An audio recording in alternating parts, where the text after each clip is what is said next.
Apa kabar Mas Berry? Sehat Mas? Silakan Mas Berry. Nah, Mas Berry ini kan vokalis band ya, betul ya? Betul.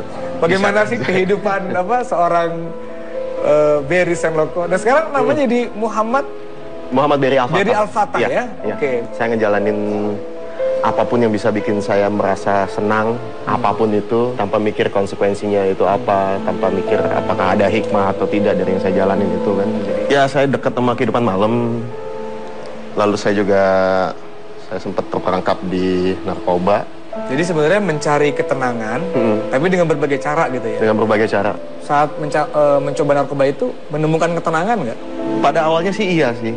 Lalu lama-lama saya mungkin nyampe satu titik di mana hati saya jadi mati, jiwa saya mati. Saya nggak tahu kesenangan bahagia itu sebetulnya bentuknya seperti apa. Saya nggak berhasil menemukan cinta juga di sana. Saya cuma menemukan kepuasan batin aja. Saya ngerasa kayak nggak ada artinya sih hidup ini. Saya ngerasa seperti orang terbuang. Hal-hal seperti itu tuh bikin saya jadi marah. Saya jadi marah sama kehidupan ini. Bahkan saya sempat kecewa banget sama pencipta saya. Dan saya capek banget sih jalanin hidup seperti itu sih. Mas Berry dulu waktu narkoba selama 11 tahun, istri tahu nggak? Tahu, keluarga juga tahu ini semua. Cuman ya mungkin udah sampai satu titik yang udah give up, udah hands up ya. Jadi ya udah. Bahkan saya juga kehilangan orang-orang yang saya sayangin. Saat tadi Mas Berry mengatakan bahwa kehilangan segalanya, apa yang Mas Berry rasakan? Saya rasa hampa. Saya ngerasa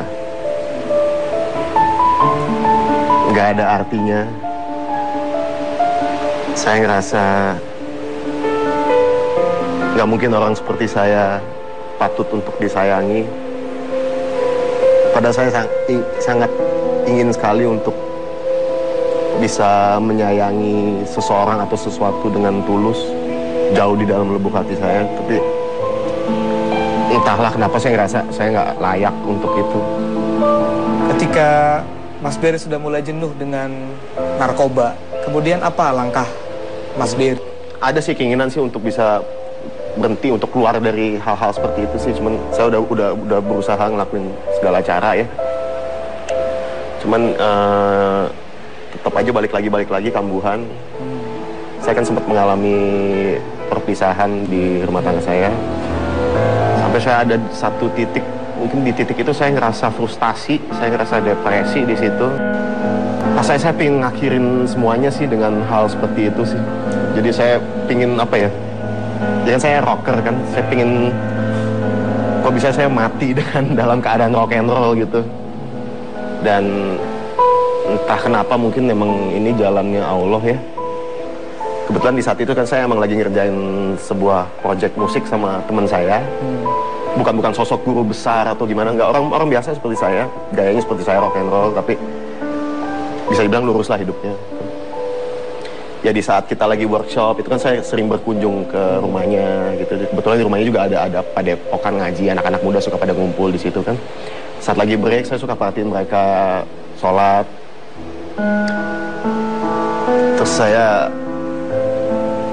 di saat itu berlangsung kan ada suara azan segala macem. Ya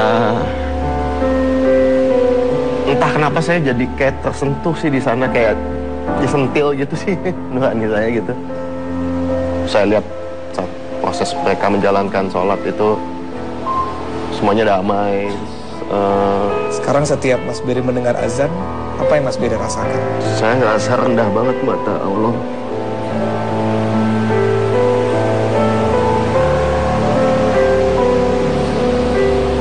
Tapi jadi sadar Allah tuh maha penyayang banget.